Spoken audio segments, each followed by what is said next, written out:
Hi friends, Sim here from InformedTrades.com. Today is Friday, November 28th, 2014. In this video, I wanted to talk about a story that's been in the headlines this past week, which is about central banks in Europe repatriating their gold. We're discussing repatriating their gold. Three countries in particular, this idea or this meme sort of has come up about, rumors have come about, or in some instances rumors, in some instances actual news. Germany, France, and the Netherlands. Let's take a look at some of the headlines, and we'll talk about what exactly this means and what it could portend for the gold price. Okay, so on your screen right now, there you see an article on Forbes on France. Let's actually come back to that in a moment. First is Germany. Now this story is old. This goes back to 2013. You can see this particular element of the story goes back to February of 2014.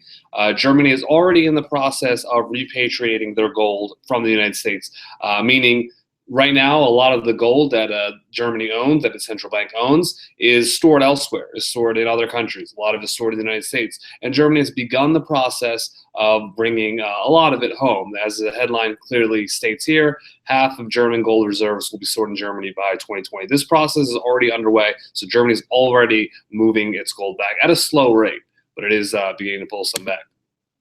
Okay, this past week, the Dutch, and you can see here, November 21st, 2014, the Netherlands said it is repatriating some of the gold from the United States. Again, a lot of this gold is coming out of the United States. The United States was a place where many countries had held their gold, and now they're sort of taking it out of there, bringing it to their own soil.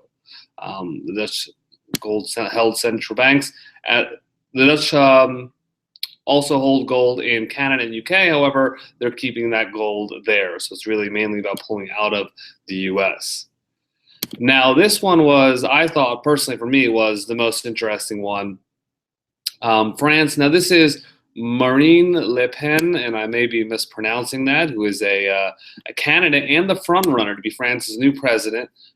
Is openly on, so this is the leading candidate, front runner to be the new president, wants to repatriate a lot of gold, cease all gold sales. Here's the part that I found interesting: urgently repatriate all gold reserves, cease all selling of gold, and progressively allocate foreign exchange reserves by purchasing gold during substantial price drops.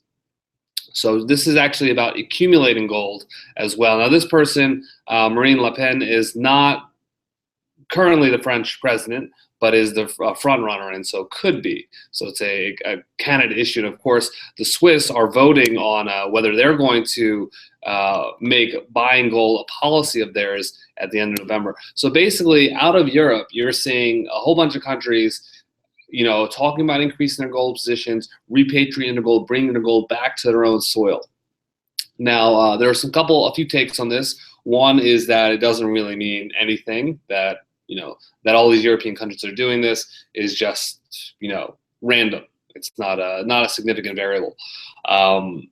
Another way of looking at it is that, why do central banks really accumulate gold? It's really, especially since they print money, these are the organizations that create the money supply of the world. Why would they be buying gold? And one viewpoint is that central banks use gold as part of the insurance policy amongst themselves, meaning central banks have an agreement, a world monetary agreement, and if that agreement breaks down, gold is sort of what they use. It's sort of an insurance against, the agreements they have amongst themselves. So the fact that they're showing more interest in accumulating gold is potentially a sign that they're losing faith in the international monetary agreement. And from that perspective, that's an idea that a lot of people who are passionate about, or who think the price of gold will rise based on macroeconomic fundamentals, would be bullish on. So personally, I'm bullish on gold. I have a relatively large, at least for me, position in gold. And this is something that I think is pretty interesting, fits in line with a lot of the news story, a lot of the thesis behind people who are holding gold for the long term. If they're expecting some type of a new international monetary agreement, some type of a big change up in the world order, and gold playing a role as an insurance policy, as gold tends to do when there's this type of systemic breakdown, these stories I think are pretty interesting to watch. Just wanted to share that perspective and sort of highlight that. Any questions you have, anything you want to add, join us at informedtrades.com. Best of luck in your investing and trading, and we'll see you soon. Take care.